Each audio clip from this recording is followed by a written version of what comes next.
আমরা আলোচনা করব দ্বিতীয় সপ্তাহের অষ্টম শ্রেণীর অ্যাসাইনমেন্টের বিজ্ঞান বিষয় নিয়ে। অর্থাৎ বিজ্ঞান বিষয়ের অ্যাসাইনমেন্টের সিলেবাস এবং পেপার দেখার একটা পদ্ধতি এবং একটি নমুনা উত্তর দিয়ে তোমাদেরকে দেখাবো কিভাবে উত্তরটি করতে হয়, সেই সম্পর্কে আজকের ক্লাসটি করব। এখন আমরা কভার পেজ নিয়ে কথা বলবো। তার আগে বলে নিই, আইসাব চ্যানেলকে সাবস্ক্রাইব করোনি, সাবস্ক্রাইব করো এবং নোটিফিকেশন বাটনটি অন করে রাখো, যাতে করে তুমি যখন এই ভিডিও আপলোড দিই, অ্যাসাইনমেন্ট আপলোড দিই, তোমার কাছে যাতে করে নোটিফিকেশন চলে যায়। তাই নোটিফিকেশন বাটনটি অন করে রাখো। এবং তোমাদের যদি এই যে আমাদের যে সিলেবাস এবং উত্তরপত্র এগুলো যদি প্রয়োজন হয়, তাহলে আমাদের অনেকগুলো গ্রুপ রয়েছে। তোমরা ডেসক্রিপশন বক্স থেকে লিঙ্ক দেখে আমাদের ইংলিশ অ্যাপস পেজে লাইক দিতে পারো এবং ইংলিশ অ্যাপস গ্রুপ রয়েছে, সেটা লিঙ্ক রয়েছে, সেখানে তোমরা জয়েন দিতে পারো। এছাড়াও যারা অষ্টম শ্রেণীতে আছে, তোমাদের জন্য জেএসসি বেস 2020 নামে একটি ফেসবুক গ্রুপ রয়েছে, সেইটার লিঙ্ক আমি দিয়ে দিব ডেসক্রিপশন বক্সে, সেখান থেকে তোমরা জয়েন দিতে পারো। আরেকটি গ্রুপ রয়েছে অ্যাসাইনমেন্ট সলিউশন ক্লাস 6 to 9, সেখানে অ্যাসাইনমেন্ট সম্পর্কে বিভিন্ন প্রশ্ন এবং উত্তর দেওয়া হয়। সো সেখানে তোমরা জয়েন দিতে পারো। এছাড়াও তোমাদের যদি কোনো সমস্যা থাকে, ব্যক্তিগতভাবে আমাকে ফেসবুকে ফলো করতে পারো। আমার লিঙ্কটাও আমি ডেসক্রিপশন বক্সে দিয়ে দিব। লিঙ্কটা ASM আল আমিন, আমার নাম, আইডির নাম। সেখানে তোমরা তোমাদের প্রবলেম হলে সেখানে ইনবক্স করতে পারো, অথবা আমাদের ইংলিশ অ্যাপ চ্যানেলের ইনবক্স করতে পারো। এখন আমরা কভার পেজ নিয়ে বলবো। কভার পেজে প্রথম তোমাদের স্কুলের নাম থাকবে, তুমি যেই প্রতিষ্ঠানে পড়ো সেই স্কুলের নাম। তারপর জমা দানের তারিখ থাকবে। এরপর অ্যাসাইনমেন্ট নং, এটা যেহেতু 2 নাম্বার হলে অ্যাসাইনমেন্ট 2 লিখবা। তারপর অ্যাসাইনমেন্টের শিরোনাম, তুমি যেই বিষয় লিখছো সেটা শিরোনাম। যেমন আজকেরটা শিরোনাম দিবা কোষ বিভাজন ও অভিস্রবণ প্রক্রিয়া, এটা লিখবে। তারপর তত্ত্বাবধায়ক শিক্ষক, তোমাদের শিক্ষকের কাছে জমা দিবে, ওনার নাম লিখবা। আর প্রণয়নকারী, তোমার নাম, ছাত্র বা ছাত্রীর নাম। যেমন আমি উদাহরণস্বরূপ বলতে পারি যে মুগ্ধ, বিষয় বিজ্ঞান, শ্রেণী অষ্টম, শাখা ক, রুল 13, বিভাগ তোমাদের বিভাগের প্রয়োজন নেই। তারপর মোবাইল নাম্বার যদি স্কুল থেকে তোমাদের চায় তাহলে দিবে, না হলে প্রয়োজন নেই। এই যে অ্যাসাইনমেন্টের কভার পেজে এই ইনফরমেশনগুলো তোমাদেরকে লিখতে হবে। এখন আমরা সিলেবাস নিয়ে কথা বলবো। অর্থাৎ বোর্ড কর্তৃক অ্যাসাইনমেন্ট 2 নাম্বার অর্থাৎ বিজ্ঞানের একটা সিলেবাস দেওয়া হয়েছে। এখানে প্রথম অধ্যায়, দ্বিতীয় অধ্যায় এবং তৃতীয় অধ্যায়, 3টা অধ্যায় রয়েছে। এই 3টা অধ্যায়ের আলোকে একটা সৃজনশীল প্রশ্ন করা হয়েছে। তোমরা দেখতে পাচ্ছ সৃজনশীল প্রশ্নটি। নিধিতাদের বাগানে পেয়ারা গাছে পানি দিতে গিয়ে দেখলো ছোট পেয়ারা গাছটি 6 মাস অনেক লম্বা হয়েছে।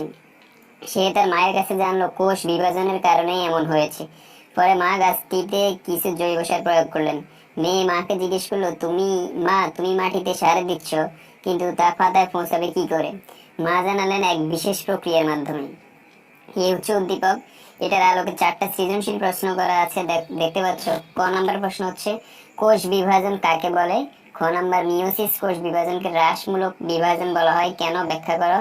গ নাম্বার, উদ্দীপকে উল্লেখিত বিভাজন প্রক্রিয়ায় দীর্ঘস্থায়ী ধাপটি উদ্ভিদের বৃদ্ধিতে কিভাবে ভূমিকা রাখে, ব্যাখ্যা করো। ঘ নাম্বারে, মায়ের উত্তরে বলা বিশেষ প্রক্রিয়াটির গুরুত্ব উদ্ভিদের জীবনে কতখানি তা বিশ্লেষণ করো। এই 4টা প্রশ্ন রয়েছে।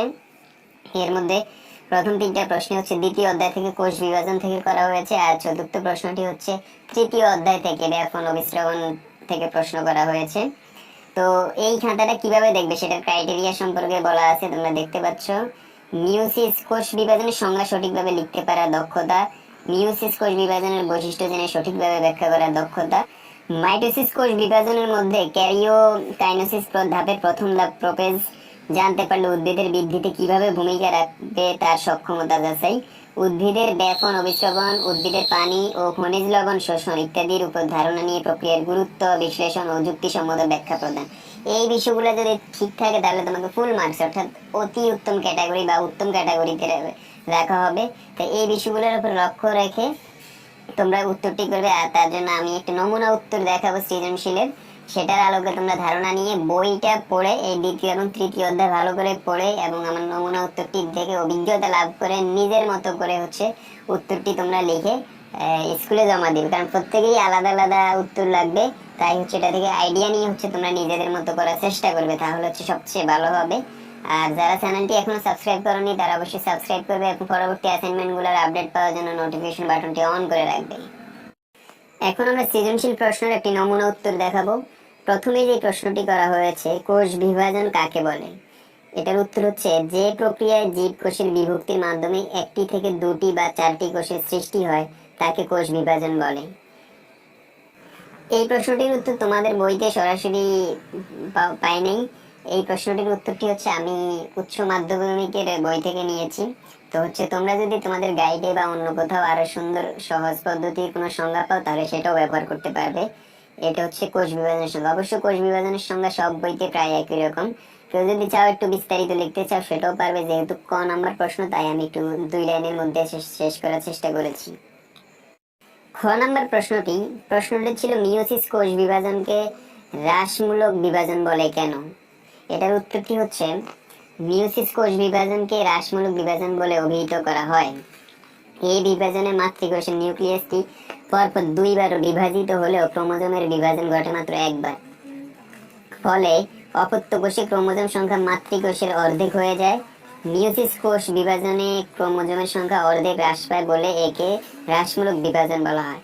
অর্থাৎ মিয়োসিস কোষ বিভাজনকে কেন হ্রাসমূলক বলা হয় সেটার একটা সংক্ষিপ্ত ব্যাখ্যা আমরা 3-4 লাইনের মধ্যে দিয়েছি। যেহেতু এটা খ নাম্বার প্রশ্ন, অনুধাবনমূলক প্রশ্ন, এটা যতটুকু হওয়ার সেই অনুযায়ী হচ্ছে আমরা এটা উত্তরটা লিখছি।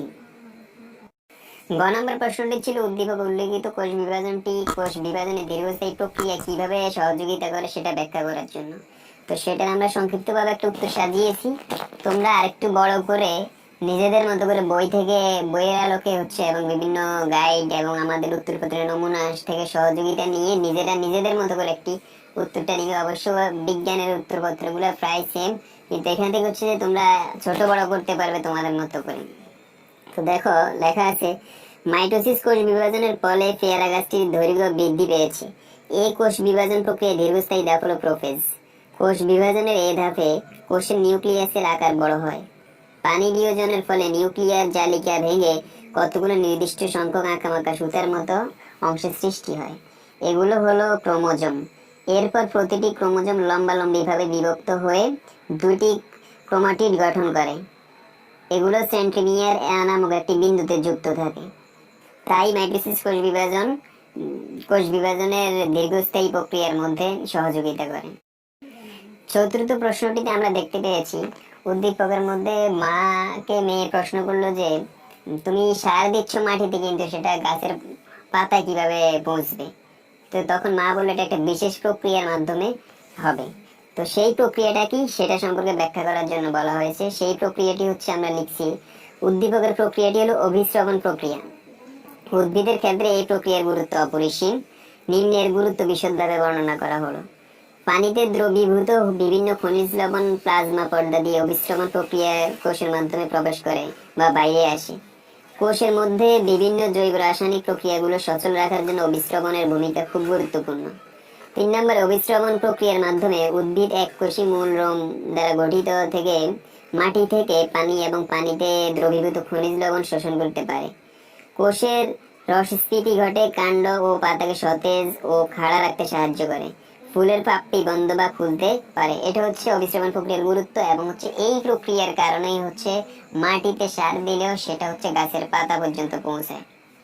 তো উদ্দীপকের মধ্যে 4th নম্বর প্রশ্নের মধ্যে হচ্ছে অভিস্রবণ প্রক্রিয়া সম্পর্কে বলা হয়েছে। অভিস্রবণ প্রক্রিয়া সম্পর্কে তোমরা 3য় অধ্যায়ের মধ্যে ব্যাপন অভিস্রবণে, সেখানে তোমরা অভিস্রবণ প্রক্রিয়া সম্পর্কে পাবে। সেখান থেকে সংজ্ঞা এবং হচ্ছে কেন হয় সেটার গুরুত্বটা কি সে সম্পর্কে পড়ে নিবে সেটা, প্লাস হচ্ছে আমার এই নমুনা উত্তরটি পড়ে তারপরে বিভিন্ন বই থেকে সহযোগিতা নিয়ে তোমরা তোমাদের মতো করে, এখানে তো আমি স্টেপ বাই স্টেপ দিয়েছি, তোমরা এভাবে স্টেপ বাই স্টেপ পয়েন্ট করে দিতে পারো বা হচ্ছে সিরিয়াল বাই সিরিয়ালও লিখতে পারো। যেভাবে ভালো মনে চায় সেভাবে তোমরা উত্তরটি সাজাবে, তাহলে হচ্ছে ভালো মার্কস পাবে আশা করি। এই হচ্ছে আমাদের সৃজনশীলের 4টা প্রশ্নের উত্তর আমরা দিয়েছি। তো সামনে তোমরা এখান থেকে জাস্ট হুবহু কপি না করে নিজেদের মতো করে লেখার চেষ্টা করবে, তাহলে তোমাদের জন্য ভালো হবে। তো অবশ্যই যারা এখনো ইংলিশ চ্যানেলকে সাবস্ক্রাইব করোনি অবশ্যই সাবস্ক্রাইব করবে, bell icon notification button on করে রাখবে, যাতে করে পরবর্তী অ্যাসাইনমেন্ট যখনই আমরা আপলোড দিই তোমরা যাতে করে সাথে সাথে পেয়ে যেতে পারো। তো সবাই